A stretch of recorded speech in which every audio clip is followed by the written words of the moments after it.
Hey everyone, welcome to today's edition of One Single Story. It is Thursday and we are in the book of Ezekiel. Chapter 11 today was your reading. And it says, Then the Spirit lifted me and brought me to the east gateway of the Lord's temple. There I saw 25 prominent men of the city. Among them was Jezaniah, son of Azur, and Pelatiah, son of Benaiah, who were leaders among the temple. The Spirit said to me, Son of man, these are men who are planning evil and giving wicked counsel in this city. They say to the people, it is not a good time to build houses. The city is like an iron pot. We are safe inside like meat in a pot. Therefore, Son of man, prophesy against them. And then it goes on down, verse 22. It says, Then the cherubim lifted their wings and rose into the air with their wheels beside them.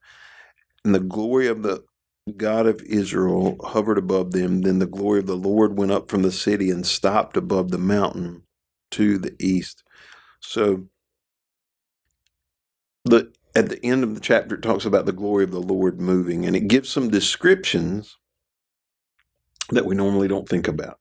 When I think of the glory of the Lord, I don't typically think about wheels, right?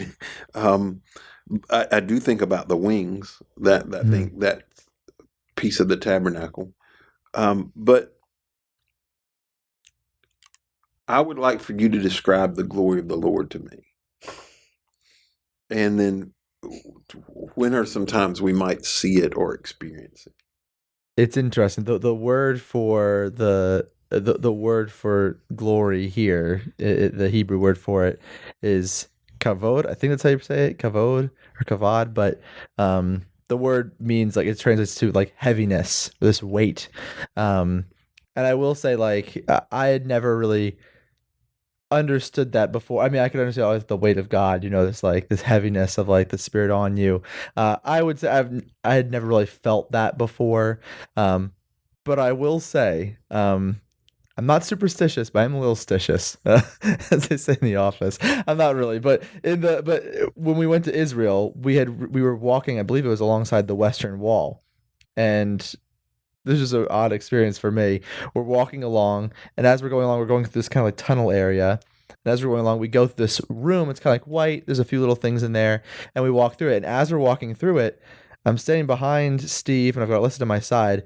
I felt like I was gonna faint. Like, almost immediately, I felt like my heart started pounding. I felt like I was gonna faint, and I told her, I need to sit down right now. I was like, I'm not feeling great. All of a sudden, and she's like, you okay? And so I sat down for a minute, and some people were asking, what was that room we just went through? Because we were just walking through, and then our tour guide said, oh, we just walked through what was the closest point to where they believed the Holy of Holies was, the most holy place.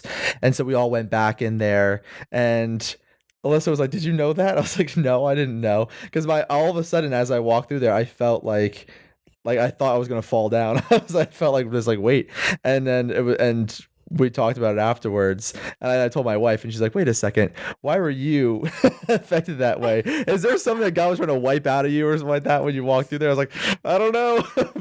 but it was one of those, like, I'm not the type of person who's like, has like these like huge spiritual experience or anything like that, but for some reason walking through there, all of a sudden I was like, I think I'm gonna faint. There's like this weight upon me, and then seeing that word as I was doing research for this podcast episode, and seeing the word kavad means weight. I was like, oh my goodness, that's pretty crazy. But to finish what I'm saying here, recently, a few weeks ago, I read a book called The Holiness of God by R.C. Sproul. And in that book, he talks about from Ezekiel and Isaiah, and he looks at the Old Testament scriptures, and he describes the holiness of God, experience the holiness of God is almost experiencing this creatureliness, is what he calls it, is this idea that when we are in the presence of God, when we experience his glory, we feel so small. Like, we realize how we are nothing compared to him, right? It's the exact opposite sensation from what Satan was promising in the Garden of Eden, of that you can be like gods. It's this opposite feeling where we realize how humbled we are, that we cannot compare to him. There's nothing that we could do to ever deserve or even be in the presence of this holiness, and yet we are blessed to be in that presence. And so So that's a long answer, but yeah, it's this heaviness that weighs upon us that humbles us, I think, is the glory of God that we just cannot compare to him. Yeah, and I think when I think about it, like that heaviness and that humility Mhm. that you automatically have, I feel like that happens when we do get a glimpse of his glory because it is so opposite of us, and Right. our nature and, our thoughts and our ability to be good and true, and unchanging like Mhm. he is. And I think that that's kind of where that weightiness comes in is when we do catch, you know, a small bit of that and we are so overwhelmed by it, like Mhm. you said. Um, and you do realize how small you are. It makes me think of, I think there's a verse in Psalms that talks about the glory of God. And it basically is saying that all of nature echoes that. And I don't know if you've ever had that feeling, because our family loves to go to, national parks and camping and hiking and the mountains and the beach. And there have been several times that we have been in an area where you just stop and look around and you just feel like an ant in the best way Mhm. because you realize that God's fingerprints are everywhere, that He is responsible for all of the beauty, the natural beauty that surrounds you. And that to me is a really good picture of God's glory because you just see how great He is. Are there other times nature, I think, is a place where where you think you should expect or people do experience the glory of the Lord? I think as believers, I think when we gather together, there are times when um, I can think of one time I went to, if you know, like Elevation, I went to a concert of theirs. It's like 50,000 people, huge, enormous stadium, and being there and just like, it's just like overwhelming, Mhm. and you feel, in some ways, you feel small because you're just one of the 50,000 people that are there. But also, too, it's like, it's amazing the church body all coming together and like singing together in unison and, bringing glory to God, and you can just feel that it's like palpable. It's like you could like cut the air. It was so you could just feel it so much there. So I think that time when we come together as Christians, even sometimes in a small group, I've come together with people before, and um, I'm just like, God is working right now. Like I just you could feel it. I was going to say, I'll say that I think in a group of Christians, especially if it's particularly, I'd say for me, it would probably be during praise and worship. Mhm. But, and I think it's that unification of purpose, which is at that moment only worshiping and praising God. And I think that you do see God's glory in that because we're all able to lay everything else down and we're fulfilling our purpose at that moment of what He has created us for, which is to glorify Him. There are physical descriptions in Scripture of the glory of the Lord. When you think of the glory of the Lord, what physical things would you use to describe it? Seems like a bright light that no one can stand to look at is a description that stands out to me. I think of like almost like a fire, like a white hot fire. Mhm. Um, I think it's in Isaiah where when he's having this vision, it's like the angel touches his tongue with this like, I think it's like with like like these stone that's like burning hot, like it's like white because to touch his tongue and his lips so that he can speak because it's like he's so unworthy. So I think of that, of like burning brightness. Think back to descriptions that I heard when I was in the context of church I would have grown up in, and things like fog and smoke Hmm. Mhm. come to my mind, um, because fog particularly settles, you know, down. It doesn't seem to come up; it comes Hmm. down.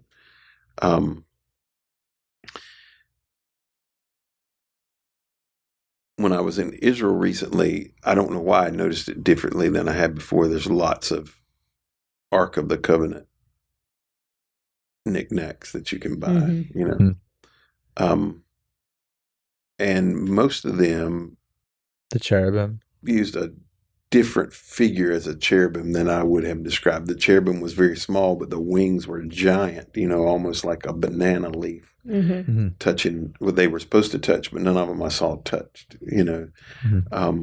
This passage used the word wheels, which somewhat throws me off because that's not something that I think of, but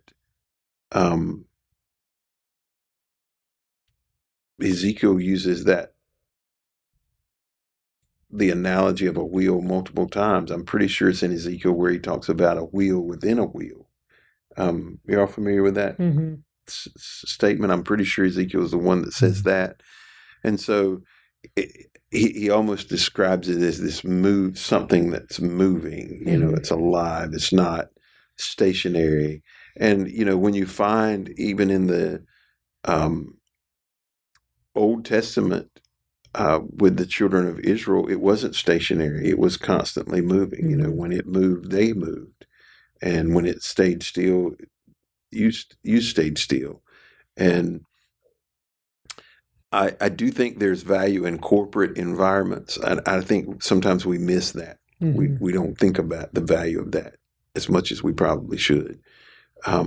But those are the kind of things I think about. You know, I've heard other people describe, you know, the day of Pentecost would have been a rushing mighty wind, you know, that